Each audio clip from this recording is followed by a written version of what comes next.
Assalamualaikum ya waliullah.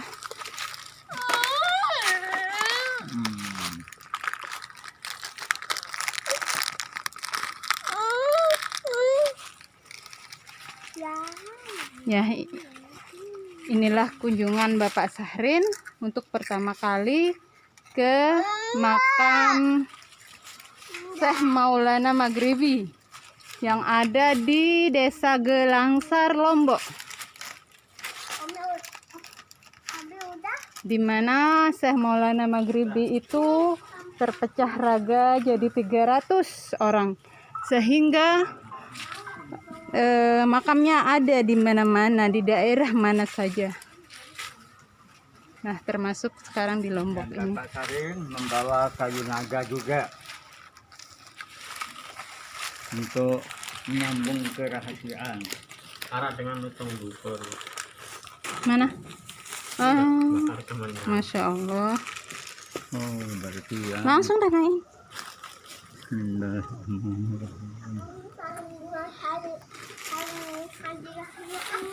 Assalamualaikum ya waliullah. Apa laporan alam dulu? Dedek buka.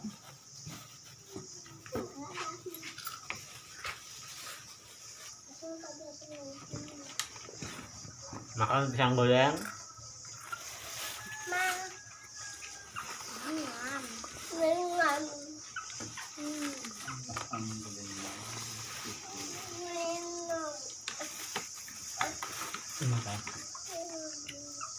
Berat ini nasib. Berat.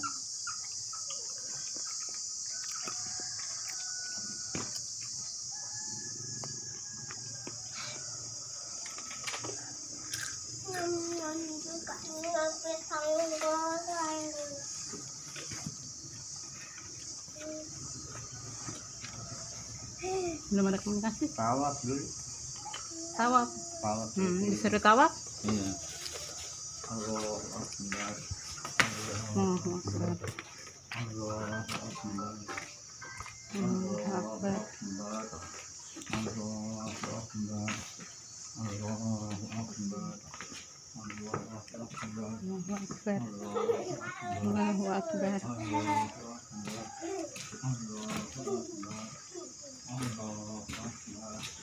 Allahu Akbar. Bapak Sahrin melakukan tawaf di makam Syekh Maulana Maghribi demi mendapat petunjuk dari Allah untuk mercusuar dunia akhir zaman ini.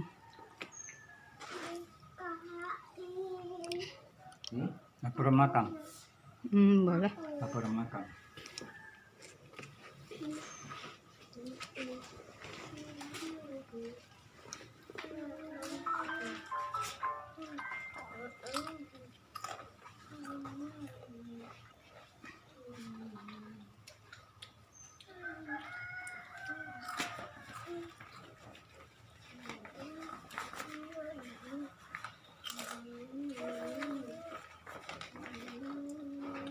Sungguh memprihatinkan keadaan makam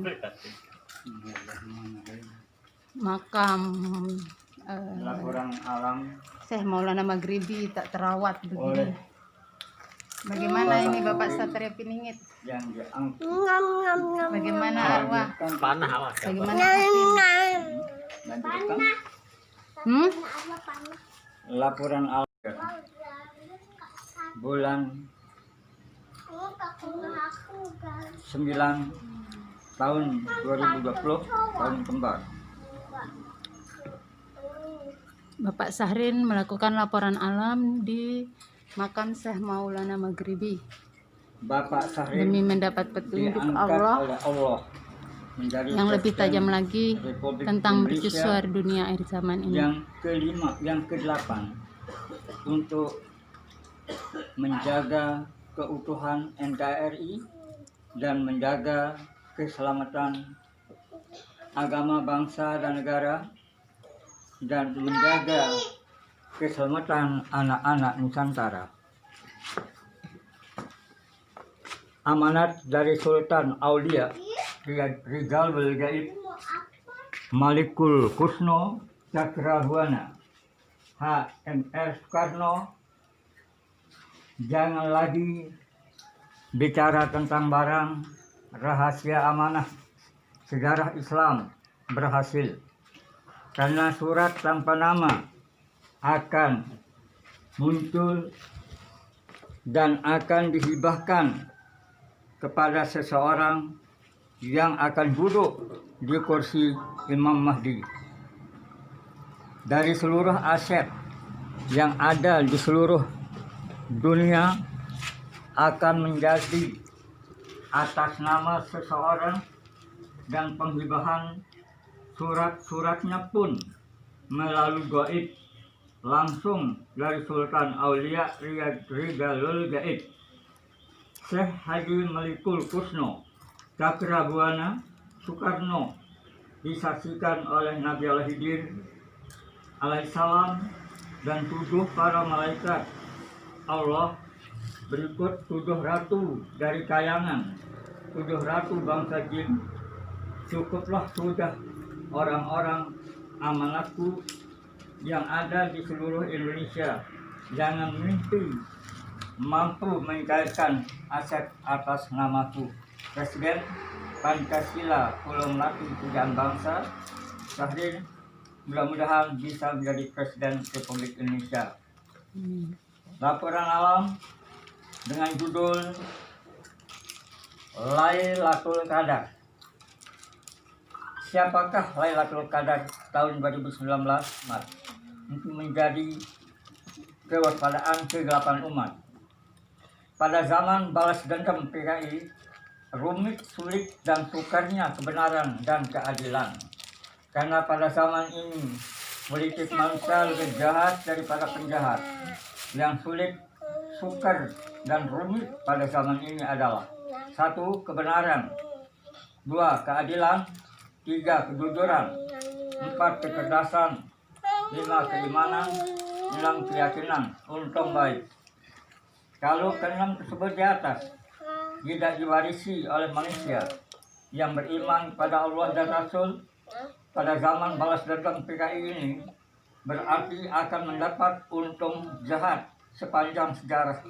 Sedangkan pada zaman PKI ini yang betul-betul berjalan dalam tingkah laku manusia di zaman sekarang ini, 1. Kebohongan, 2. Kemunafikan, 3. Kesyirikan, 4.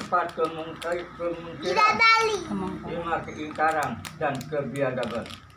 Untung jahat. Saudara-saudara bangsa dan tanah air, seiman dan seagama serta sekeyakinan, kalau tidak tahu diri, tidak tahu yang dinamakan Lailatul Qadar, kalau tidak tahu Allah, tidak tahu yang dinamakan Lailatul Qadar, kalau tidak tahu Rasulullah, tidak tahu yang dinamakan Lailatul Qadar, kalau tidak tahu malaikat, tidak tahu yang dinamakan Lailatul Qadar, kalau tidak tahu Nabi Al-Khidir, tidak tahu yang dinamakan Lailatul Qadar. Barang siapa paham rahasia daripada Lailatul Qadar, berarti paham terhadap diri sendiri. Dan barang siapa paham terhadap diri sendiri, berarti paham terhadap Lailatul Qadar. Kunci mengenal Lailatul Qadar: 1. Mengenal kebenaran, 2. Mengenal keadilan, 3. Mengenal kejujuran, 4. Mengenal kecerdasan, 5. Mengenal keimanan, 6. Mengenal keyakinan. Ke-6 tersebut di atas pintu gerbang dalam mendapatkan Lailatul Qadar. Untung baik memahaminya.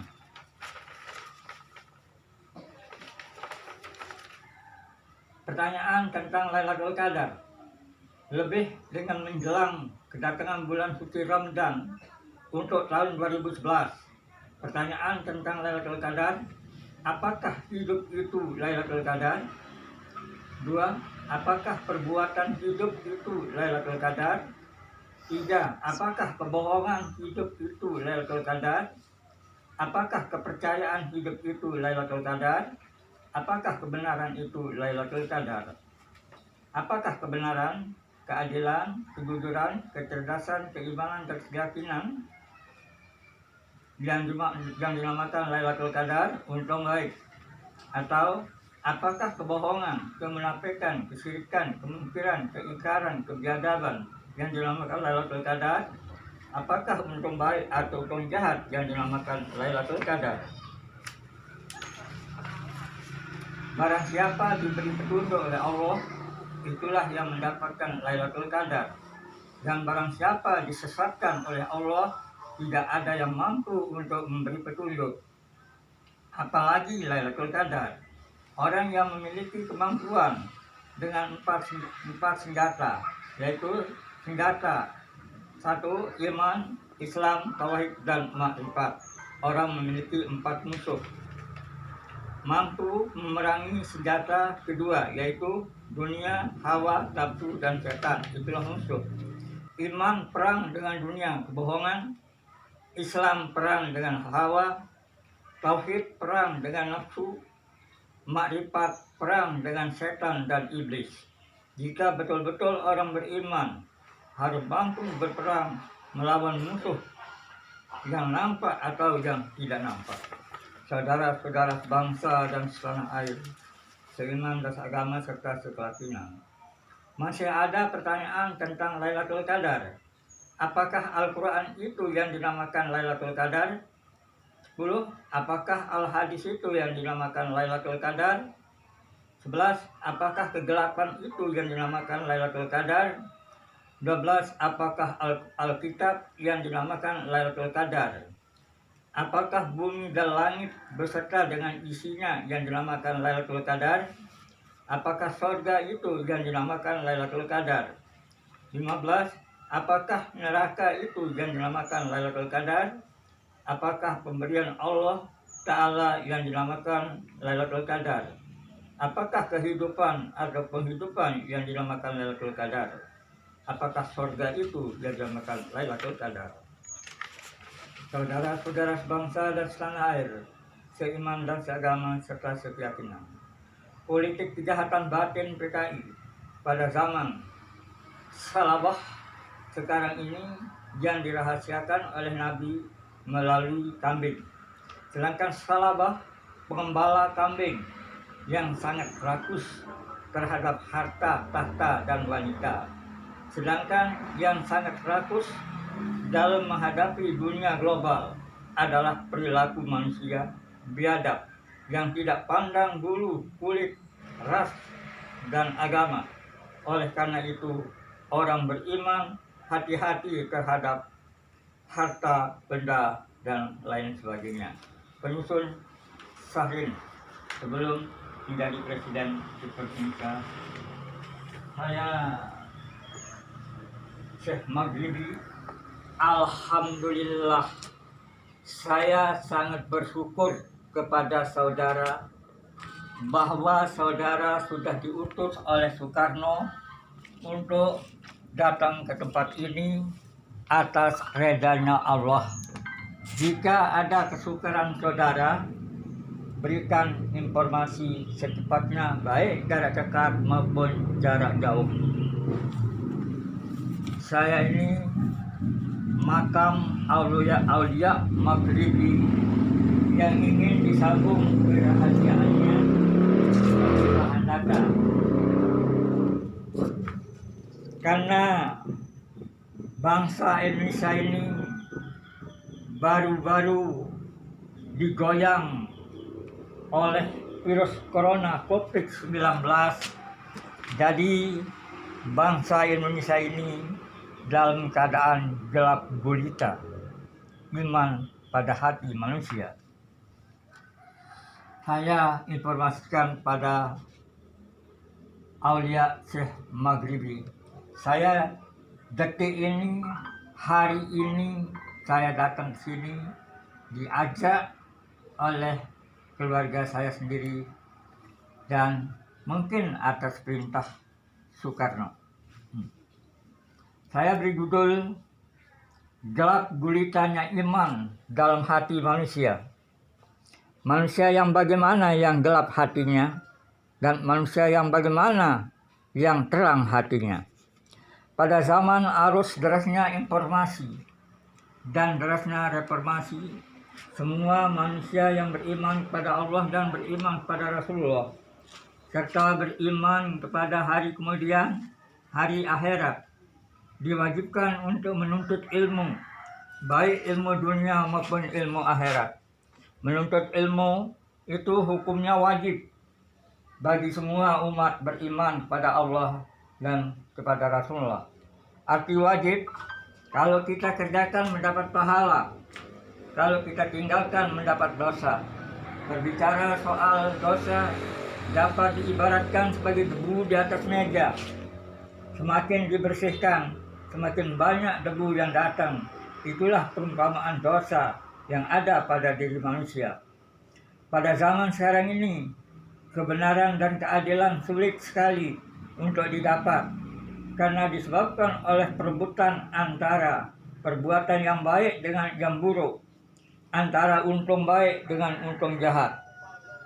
Saudara-saudara sebangsa dan setanah air, seiman dan seagama serta sekeyakinan, kalau kita benar-benar ingin menjadi orang-orang beriman, tentu ingin merebut untung baik. Untung baik direbut tidak semudah membalik telapak tangan, membutuhkan pengorbanan dan perjuangan. Bahkan mendapat finish adalah surga bagi orang-orang yang beriman, yang berbuat baik. Tetapi kalau betul-betul ingin menjadi isi surga, berlakulah seperti berpegang teguh kepada kebenaran, berpegang teguh kepada keadilan, berpegang teguh kepada kejujuran, berpegang teguh kepada keimanan dan keyakinan, berpegang teguh kepada keikhlasan. Saudara-saudara sebangsa dan setanah air, seiman dan seagama serta sekeyakinan, karena gelap gulitanya iman pada diri manusia, bagi orang-orang yang tidak memiliki daya pikir, akal yang sehat, akal yang sempurna, dan tidak memiliki kesadaran yang tinggi. Pada zaman sekarang ini, bukan hanya iman saja yang gelap, selain daripada iman yang gelap, ilmu juga. Tetapi kegelapan ini harus dikaji secara mendalam dan mendasar. Gelap gulitanya iman dan ilmu dalam hati manusia disebabkan oleh seperti di bawah ini. 1. Karena tidak mampu berperang melawan setan dan iblis. 2. Karena tidak mampu berperang melawan hawa nafsu dunia. 3. Karena tidak mampu berperang dengan akal dan pemikiran yang jahat. 4. Karena tidak mampu berperang melawan hawa dan nafsu. Inilah perlu diwaspadai selama hayat di kandung badan.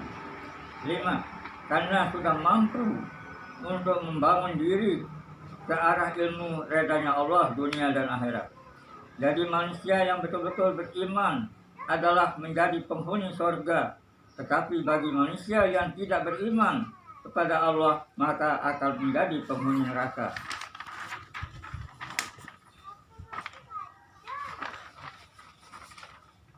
Saudara-saudara sebangsa dan setanah air, seiman dan seagama serta sekeyakinan, jika kelima tersebut di atas sudah dimiliki oleh orang-orang beriman, serta dilaksanakan dengan baik, dengan penuh rasa tanggung jawab kepada Allah dan Rasul, serta umat, berarti siap umat menjadi penghuni surga atas redanya Allah dunia dan akhirat kepada hambanya. Tetapi pada zaman sekarang ini, kebanyakan manusia sebagai hamba Allah dalam gelap gulitanya iman, dalam hati manusia. Kalau manusia betul-betul dikatakan gelap gulitanya iman di dalam hatinya, tidak tahu apa itu Islam, tidak tahu apa itu iman, untuk mencari jalan menuju kebaikan hingga menjadi penghuni surga. Tetapi kalau sudah tidak mampu untuk mendapatkannya dalam kebaikan, mengarahkan diri ke jalan yang baik, karena tidak mampu, maka apa boleh buat? Jadilah manusia yang sesat. Manusia yang sesat akan mendapatkan finish adalah neraka. sehingga menjadi penghuni neraka. Ada 5 jalan untuk menjadi penghuni neraka. Kelima jalan ini jangan ditiru oleh si penghuni surga, karena penghuni neraka sanggup menjalankannya. Yang 5 ini seperti di antara lain: 1. Kepalsuan, 2. Kebohongan, 3. Kemunafikan, 4. Keingkaran, 5. Kegelapan. Inilah yang diperoleh untung jahat oleh orang yang penghuni neraka. Ya Allah, ya Rasulullah, ya tentara Allah, ya malaikat Allah, ya rahasia Allah, imankanlah orang-orang yang tidak taat mengerjakan perintah Allah dan perintah Rasul, serta menjauhi semua larangannya. Ya Allah, imankanlah orang-orang yang ingkar terhadap perintah Allah dan perintah Rasul. Bagi orang-orang yang beriman yang tidak ingkar terhadap perintah Allah, siap untuk menerima senyum simpul malaikat Ridwan, karena sebagai penjaga pintu surga dan di dalamnya beraneka ragam kenikmatan yang dihidangkan oleh malaikat dan bersama dengan bidadari-bidadari surga. Demikianlah sekelumit ilmu tentang gelap gulitanya iman pada diri manusia. Inilah yang saya sampaikan pada Syekh Maghrabi pada hari yang bahagia ini. Assalamualaikum warahmatullahi wabarakatuh. Assalamualaikum warahmatullahi wabarakatuh. Kesulitan yang dihadapi oleh umat pada zaman sekarang ini, sesudah munculnya virus corona ini, kesulitan yang dihadapi mati dan hidupnya dakwah, maju dan mundurnya dakwah agama maupun umum.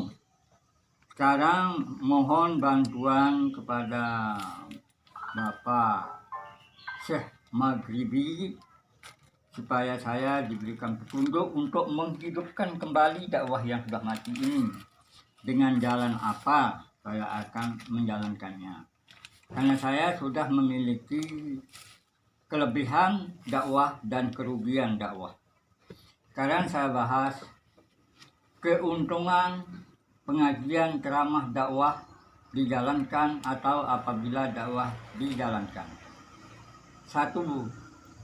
Menjadi asbab hidayah di seluruh alam turun ke bumi. 2. Orang-orang akan mengamalkan agama dan sunnahnya, tidak dianggap aneh dan asing. 3. Allah SWT akan mengeluarkan keberkahan dari langit dan dari bumi. 4. Di mana saja orang-orang senantiasa membicarakan kebesaran dan keagungan Allah SWT di darat, di laut, maupun di udara, sehingga orang-orang berhukum pada hukum Allah Subhanahu wa Ta'ala dan dengan cara Rasulullah SAW. 5. Umat manusia akan mampu mengucapkan kalimat thayyibah ketika meninggalkan dunia. 6.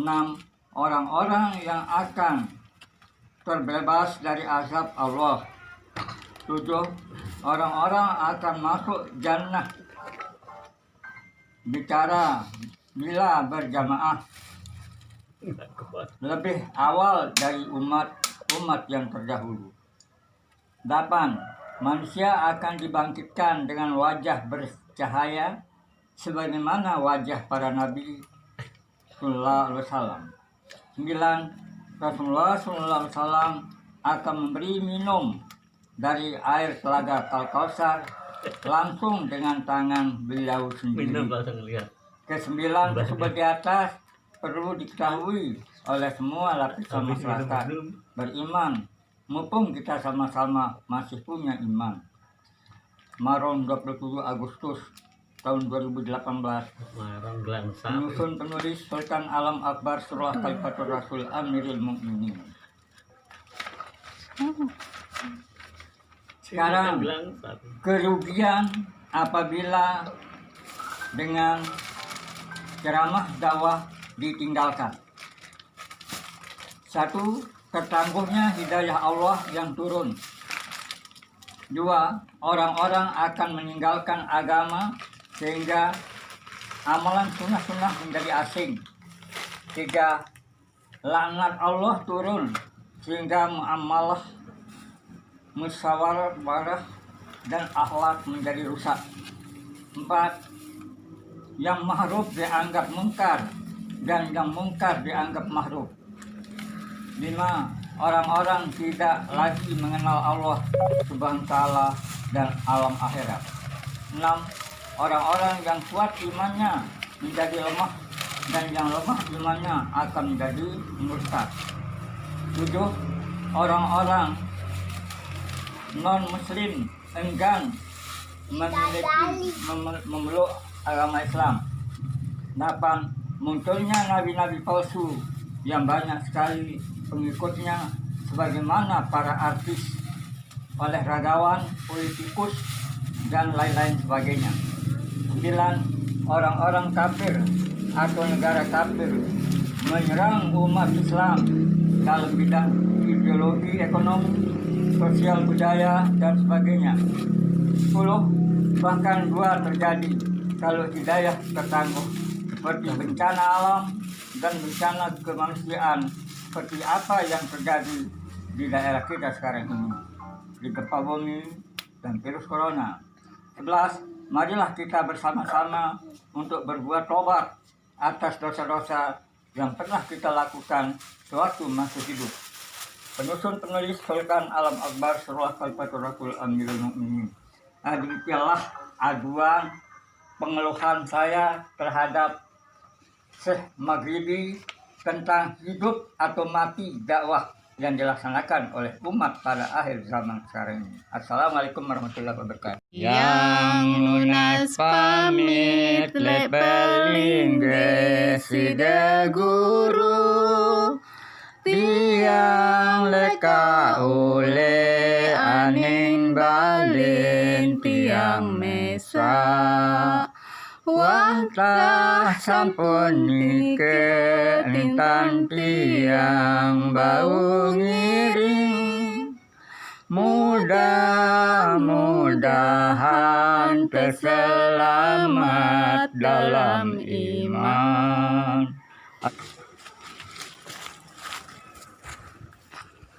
Dan digoyang oleh virus corona. Oh Kalau ya. saya cerita banyak cerita saya banyak. Maaf Pak, boleh tahu ini sebenarnya makam siapa yang Bapak ketahui gitu? Oh, menurut silsilahnya ini Mm-mm. ya, Nggak apa-apa sevideoin ya? ya anu ini saya dengar dari orang-orang tua yang dulu ya. Iya. Ini Syekh Said Saleh Idrus. Syekh Said Syekh Said Syekh Said Syekh Said Saleh Saleh Idrus. Idrus. Meneruskan perjuangan bangsa. Idrus itu Alhamdulillah. nama bangsawan ya. Oh, Idrus. Masya Iya, Allah. iya. Itu ya beliau. Iya, makanya ini kan enggak terlepas dari apa namanya ketuanya Habib itu. Iya, iya, iya. Oh, pantesan kontak. Iya, ini ada petunjuk makanya kita kesini. Oh, alhamdulillah. Jadi untuk untuk mercusuar Dari dunia ini Soekarno. nanti. Oh, Jadi Soekarno iya, ini. insyaallah. Jadi termasuk beliau itu waliullah ya, yang Iya. Syekh Maulana Maghribi enggak itu?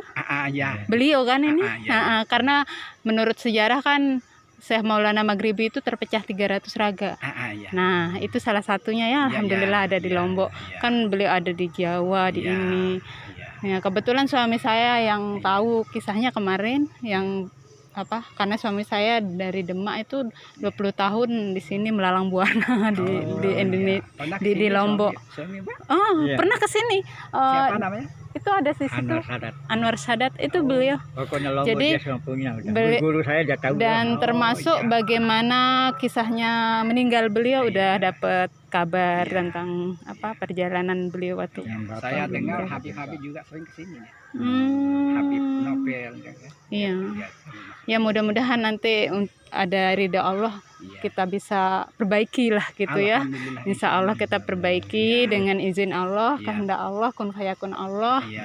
Insya Allah kita perbaiki itu. Iya. Soalnya prihatin sekali apa keadaan makamnya yang Iya. tidak terawat gitu ya. Iya. Padahal Terus kalau subhanallah. kita bisa ngomongin masalah ke sana misalnya kan Ah, mampir. Jadinya kalau kita ke sana itu lewat mana sebenarnya ke timur itu dari Karangbaru itu? oh untuk ke rumah ya. 3 gang sama. 3 gang. Ya. Mm. 3 Nomor gang. telepon ada apa, Pak? Enggak. Tapi Iya, ada. Oh, Ya. bisa lewat ini apa? Lewat Rembige ya. Rembige pertigaan, perempatan gitu. Ya. Nah, perempatan terus ke selatan, terus ke selatan nanti Karangbarunya itu. oh gitu. Nggak tahu Karangbaru. Jadi Tapi- masuk Gang Bentulnya.